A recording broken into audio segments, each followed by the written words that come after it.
Shams has come out and said that Zach LaVine is linked to a trade to the Toronto Raptors involving Pascal Siakam and maybe some other pieces from that team.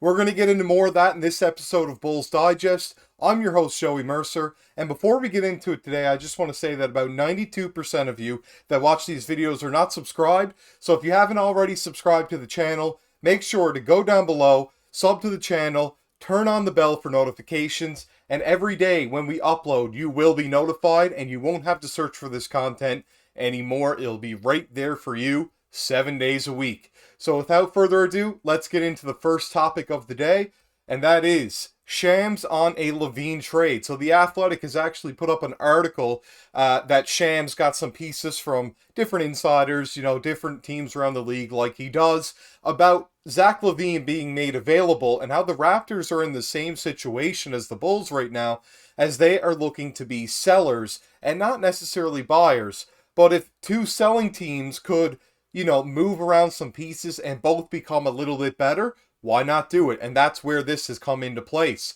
First thing we saw in the article was, as buyers and sellers slowly reveal themselves, teams are keeping close tabs on the Raptors and Bulls. Raptors president and vice chairman Masai Ujiri and general manager Bobby Webster have stuck with their talented core of Scotty Barnes, Pascal Siakam, and OG Anunoby over the past 3 seasons. But Toronto has lost 3 games in a row, stands 9-13 on the season, and has left teams believing that now, more than ever, either Siakam or Anunoby could be traded by the February 8th deadline. Barnes has been deemed untouchable in any trade conversations, league sources say. So it's interesting to know that we aren't going to get Scotty Barnes back in return, and I can understand that. He is playing at a fringe all-star level this season, and it wouldn't make any sense for him to be moved while he is still very young. Anunoby has been linked to trades over the past couple of years, but the asking price has been very, very high for him, as they've turned down multiple first-round picks and solid role players in exchange, and the team just hasn't pulled the trigger on it. As far as Siakam goes, we haven't heard too much buzz as far as trade rumors being very accurate. There has only been mock trades created by fans, and it hasn't been much of anything of one team offering another. So the trade value on him, I would have to believe, would be much higher than OG Anunoby even, but maybe the Raptors are looking to sell a little bit more this season than they were last. Siakam making an all-NBA team last year. If we were able to trade LaVine plus for Siakam, I think that would be a great move for the Bulls, as our biggest weakness right now is at the power forward position, and he could definitely fill that role for sure. The next thing that I saw in the article was, around the league, many expect the Raptors to scan their options all the way up until the trade deadline, and negotiations with the Raptors will always be, in the words of one rival executive, a game of chicken. And that is fair to say. The Raptors have always been a team that seems that they like to make big trades, like they got Kawhi and Danny Green for DeMar DeRozan because Kawhi was coming off an injury. They like to really try to push the boundaries, see what they can get, and other teams are seeming to be up to knowing what they're doing right now. So they're kind of playing this game of chicken of who's going to offer too much to see what the other team can do. And maybe they would have taken a lesser trade, the other team or the Raptors, but will end up offering more because they want the asset, which is where the game of chicken phrase comes into place. The next thing I saw was, elsewhere in Chicago, as The Athletic reported in mid-November, the Bulls are expected to continue probing interested teams on a Zach LaVine trade.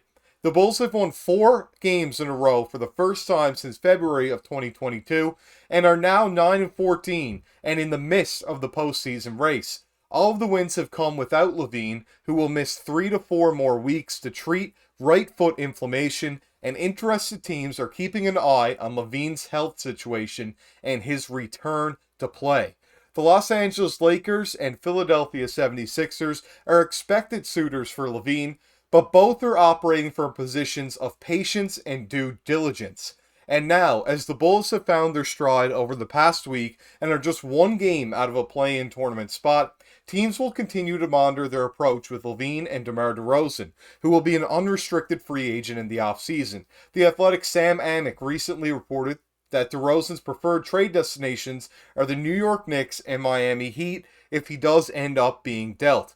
A bevy of teams has been expressing interest in trading for Bulls utility star Alex Caruso, league sources say, but the franchise has shut down those calls. Caruso, whose $9.9 million deal for next season is partially guaranteed and is averaging 9.5 points, about 3.5 rebounds, about 2.5 assists in 20 games this season.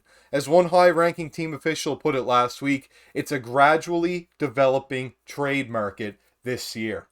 And I would have to agree on a few things there. I mean, the DeMar thing, we reported on that, I believe, a week ago now here on Bulls Digest. But also to put that DeMar could also be moved along with LaVine, and the team is on their first 4-game win streak in almost 2 years. That's pretty significant. Despite 2 of those teams not being very good, it is still important that we're now just a game out of a play-in spot, and that is huge without LaVine on the team. This definitely affects his trade value as teams are starting to look at him as really not being a winning player, because there was skepticism of that even before the season. But now with him not in the lineup and them winning, this could raise the trade value of DeMar DeRozan, as he's carrying more of an offensive load, albeit being very heavily helped by Kobe White.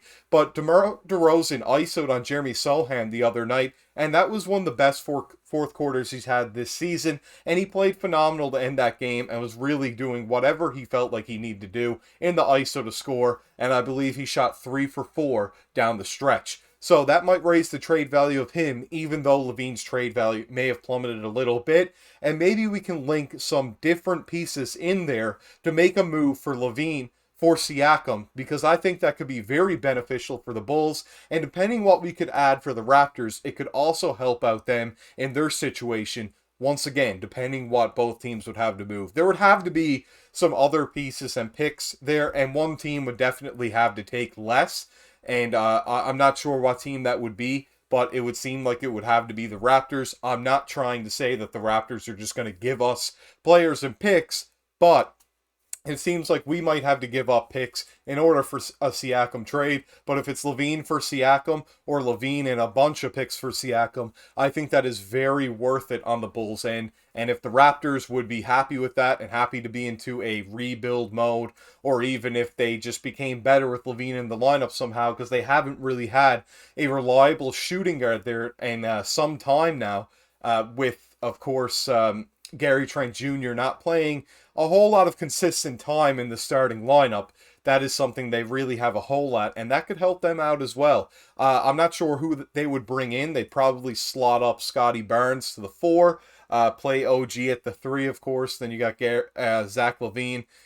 It'd be perfectly fine on their end as well, so that's something to look at, is not necessarily the trade value of the piece of Siakam, but how badly do the Raptors still need him on the team. And he has struggled a little bit so far this season. It has come around, but maybe he could pick things up on the Bulls, and maybe LaVine could turn things around on the Raptors, and that is definitely something to look into, as the Raptors don't need as much defense as the Bulls do, and could take a bit of a hit there at the shooting guard position with Zach LaVine. The next topic that we're going to talk about today is Bleacher Report follow-up on that report from The Athletic. Bleacher Report actually came out and talked about a similar thing to do with Zach LaVine and the Chicago Bulls, which we're going to get into right now. What I saw was, in this report by Bleacher Report, LaVine's best suitors will be the teams on the cusp of championship contention, which makes Los Angeles and Philadelphia reasonable suitors. The Lakers have a finite window of competition with LeBron James approaching his 39th birthday, and adding LaVine to the mix would give them a third All-Star caliber scorer alongside James and Anthony Davis. The Sixers could utilize most of the package they received in return for James Harden to acquire LaVine, who would fit as a secondary ball handler next to Tyrese Maxey. Philadelphia is under the gun to make a move before the start of free agency next summer, with Maxey due to get a max contract extension. The team's window of opportunity is arguably even more finite than the Lakers. That said, the trade market could be active if other teams with mid-tier stars fall out of contention. The Toronto Raptors have been a team to watch all season, with Pascal Siakam and OG Anunoby potentially becoming available. So that's something important to talk about as well, as the 76ers might pull the trigger on a trade and maybe give up a little bit more because of that contract situation with Maxey to end the season. And their cap is not going to be very good next year, and they probably don't, and I don't think, obviously, that they're going to win a championship this year the way the team is going.